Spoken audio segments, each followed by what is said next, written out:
Thierry Boucard, senior consultant chez Acanto, et je suis un des deux co-directeurs de ce programme de gestion de réputation à Solvay. La réputation, ça touche tous les secteurs de l'entreprise et donc dès qu'on a de la responsabilité, des pouvoirs de décision, eh bien, on doit s'intéresser à la réputation de son organisation. Alors le parcours de formation est très varié, donc on a des études de cas, on se base beaucoup là-dessus. On a également des parties théoriques pour cadrer un petit peu donc les études de cas qu'on a vues, des cas d'actualité également. Et alors on a beaucoup de partage avec les participants étant eux-mêmes issus d'organisations qui ont des problèmes de réputation, eh bien on partage avec eux et chacun peut échanger ses expériences avec les autres participants de la formation.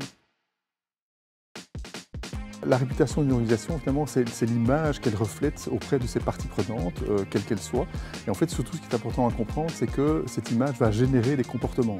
C'est-à-dire que les parties prenantes vont agir en fonction de l'image, de la perception qu'ils ont de l'organisation.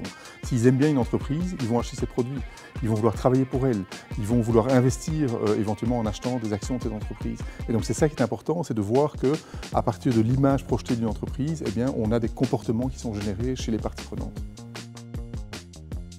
Le premier responsable de la réputation d'une entreprise, c'est son CEO. C'est lui qui doit donner l'exemple, c'est lui qui doit aligner en fait, l'ensemble de son comité de direction et l'ensemble du personnel de l'entreprise autour d'une mission, d'une vision et effectivement d'une image qu'il veut donner de son entreprise. Maintenant, on est dans un monde aussi où chacun est responsable à son niveau et donc tout le monde dans l'entreprise, à son niveau, est responsable de la réputation de l'organisation.